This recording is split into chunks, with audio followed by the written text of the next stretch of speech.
One of Jeffrey Epstein's victims just broke her silence. For the first time ever, she stood before Congress and spoke the words no one in power wanted to hear. What happened next didn't just shake the room. It cornered the Department of Justice itself. Because when Representative Jasmine Crockett demanded answers, one name kept surfacing in the whispers: Pam Bondi, the Attorney General now accused of keeping key Epstein files sealed. It started as a routine oversight roundtable, the kind politicians usually treat as background noise. But that changed the second the survivor began to speak. Her story wasn't polished or rehearsed, it was raw. Decades of silence poured out in a few trembling minutes.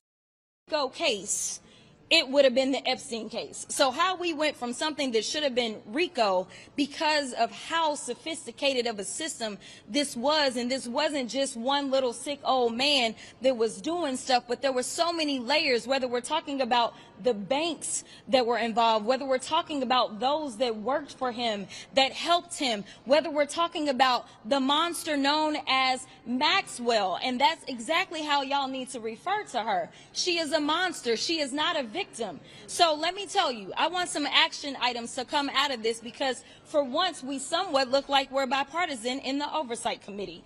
Number one, we need answers. We need answers on why it is that Maxwell was transferred from her current station or her former station in Florida down to Texas. We need to have an understanding, because everything that I heard today leads me to know that for sure she was all up and in and through this entire process, not to mention that she was indicted by a jury of her peers, and then she was tried and convicted and given 20 years. So why is it that we had somebody, again, it almost seems like we are doomed to repeat our failures, because why is it we have high-level people that seemingly are running cover for a criminal?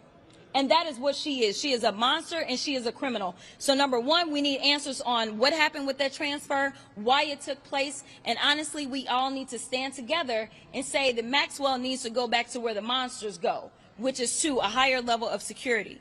We also need to understand that Debbie Wasserman Schultz has legislation that she has been trying to push forward. And so in a bipartisan way, we all need to get behind Debbie, because we found, and what we learned is that there were loopholes as it relates to the Crime Victims Act. And so we've got to make sure that no other victims suffer in the way that they did when you have somebody like Alex Acosta that decides that he wants to play games and dismiss a case and never inform the victims of what's going on as is required by law. So we are going to have to fix those loopholes to make sure that that doesn't happen, because it took them 10 years of fighting this, and ultimately by the time they got to the end of it, well, it also was Jeffrey Epstein's end, and so there was not a resolution for that. And the final thing that I think that we need to do is, obviously, we need to continue to push forward and make sure that we get all the files, because we know that we have not received them all. Because I am standing in front of the press, I'm also going to make a plea. One of the things that I realized was that there's a lot of stuff that the DOJ may have, but honestly, if you don't have a thorough investigation, and I can't say if we had a thorough investigation or not, we have no idea. But the reality is that when you have investigators that go out and they collect information. I am not necessarily convinced that they even have gone out and done their due diligence to fully investigate this case in the first place. So if there's anyone in the public that believes that you have information that would be valuable, you've never been able to get through to federal agencies, or no one would listen to you when you try to go forward and bring information forward, I am asking that you trust oversight DIMS and you bring that information to us. Or if you know where some information is contained, let us know so that we can then send subpoenas out that way. We want to do right not only by those that have already suffered under Epstein, but we want to prevent other trafficking rings that we know are out there. We want to make sure that we are doing right for future generations. So with that, I now have the honor of presenting to you the firecracker out of New Mexico. She described doors slammed in her face, agencies that stopped returning her calls, and officials who promised justice but delivered delays. And when she said the word cover up, every camera in the room tilted toward the DOJ table. Pam Bondi sat stone-faced as Crockett leaned forward, her voice steady but sharp. "Madam Attorney General," she said, "this is what your department's silence has cost." That was the moment everything changed. For years, the Epstein scandal has been treated like a mystery solved. The villain dead, the case closed. But Crockett made it painfully clear it isn't over. She pointed to the survivors in the room and said, "If there was ever a RICO case, this was it." She wasn't exaggerating. Epstein's empire wasn't one man's crime spree. It was a network. Banks moving money, assistants arranging travel, enablers handling logistics, and institutions looking away. Yet somehow, the DOJ under Bondi's leadership still treats it like ancient history. Crockett didn't hide her anger. She said this hearing was never about partisanship. It was about transparency. "We don't care who's in those files," she said. "We care that we still don't have them." Every word landed like a punch. Because that's the question Washington can't answer. Why, years after the scandal exploded, are there still sealed documents, missing evidence, and redacted names? The longer they stay buried, the more it looks like protection, not procedure. Then Crockett turned directly toward Bondi. "Why?" she asked. "Has your department delayed releasing the full set of Epstein records requested by this committee?" The Attorney General gave a rehearsed line about ongoing reviews, but Crockett cut her off. "That's not oversight. That's obstruction." The audience gasped. Even reporters stopped typing. Crockett pressed harder. She wanted to know why Ghislaine Maxwell, convicted and sentenced, was quietly transferred from a high-security prison in Florida to a much lighter facility in Texas, a move that Bondi personally approved. No press release. No explanation. Just another powerful figure getting softer treatment while survivors fought to be heard. "You call that justice?" Crockett demanded. Bondi stayed silent, jaw tight. The exchange ignited something bigger. For the first time, the focus wasn't just on Epstein's crimes, but on the system that enabled them. A system that, under Bondi's watch, still seems allergic to sunlight. Crockett connected everything. Prosecutors like Alex Acosta cutting secret deals, banks profiting off blood money, investigators claiming lack of evidence, while victims held proof in their hands. These failures, she said, didn't happen in a vacuum. They were choices. She wasn't done. Crockett introduced Debbie Wasserman Schultz's bill to close the loopholes in the Crime Victims Act, the same gaps that let officials hide plea bargains and silence survivors. She looked across the aisle and challenged every member of Congress to support it. If Pam Bondi's DOJ won't fix these laws, then Congress will. That single line drew applause from the audience, rare for a hearing. What made it powerful wasn't just what she said, it was how she said it. Crockett didn't shout. She built momentum like a prosecutor laying out evidence. Each sentence exposed another crack in the facade of official competence. She described how the DOJ under Bondi still refuses to release full correspondence related to Epstein's offshore accounts. She cited dates, memos, and missing responses to subpoenas. "We can't talk about accountability," she said, "if the gatekeepers keep locking the gates."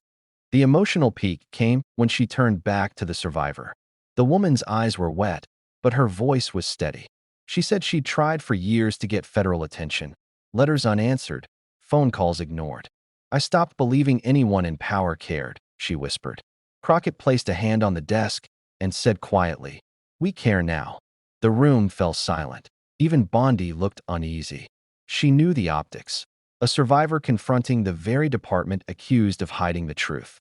Every second of that silence felt heavier than any speech. Because this wasn't about partisanship anymore. It was about humanity. Crockett broke the silence. "Attorney General Bondi," she said, "you promised during your confirmation that you'd restore trust in this department. How does trust survive secrecy?" Bondi started to respond, but Crockett cut in again. "No, don't tell me about ongoing investigations. Tell the American people why their government protects predators faster than it protects victims." The committee room erupted, reporters scribbling, staff whispering, cameras flashing. For the first time, the DOJ's leadership was being questioned not by pundits or commentators, but live on record by Congress itself. And Bondi had no clean answer. Crockett then shifted the focus to the future. She said fixing this isn't just about unsealing documents. It's about changing the culture of protection that shields the powerful. She compared it to organized crime, a network built on silence and favors. When you only prosecute individuals, she said, the machinery survives. She urged Bondi to treat the Epstein network as what it was, systemic corruption that demanded systemic reform. Then came her most unexpected move. Instead of closing with anger, she made an open plea, not to the DOJ, but to the public. If you have information, she said, if you've tried to speak up and no one listened, bring it to us. Oversight Democrats will listen. That statement turned the hearing into a call to action. Because for the first time, someone in power was admitting that the system had failed and asking for help fixing it. She even acknowledged something few politicians ever do. I'm not convinced we ever had a full investigation. That admission hung in the air. It was a direct challenge to Bondi's credibility and to every official who signed off on the idea that the case was closed. Later, outside the chamber, reporters swarmed Crockett. They asked if she believed Pam Bondi was personally blocking the release of Epstein's files. Crockett didn't flinch. All I'll say is this, she replied. Transparency starts at the top. That quote hit headlines within minutes. Transparency starts at the top. Inside the DOJ, sources told journalists that Bondi's office was reviewing Crockett's claims. Translation, damage control. Because the public had just heard, that key Epstein evidence might still be hidden, and that the Attorney General herself was being called out for it. Meanwhile, the internet exploded. Clips of Crockett's exchange with Bondi went viral, millions of views in hours. Comment sections filled with people demanding the files, demanding names, demanding action. For the first time in years, the Epstein story wasn't fading, it was catching fire again. And that's exactly what Crockett wanted. She told one interviewer later that night, "Justice doesn't end when the cameras turn off." Those words became the headline quote, the rallying cry. Because that's what this is really about, not gossip or revenge, but accountability. Can the same system that failed these victims ever hold itself accountable? That question lingers like a challenge to every person in power, especially Bondi. Because every day those files stay hidden, every unanswered subpoena, every unexplained transfer keeps the cycle alive.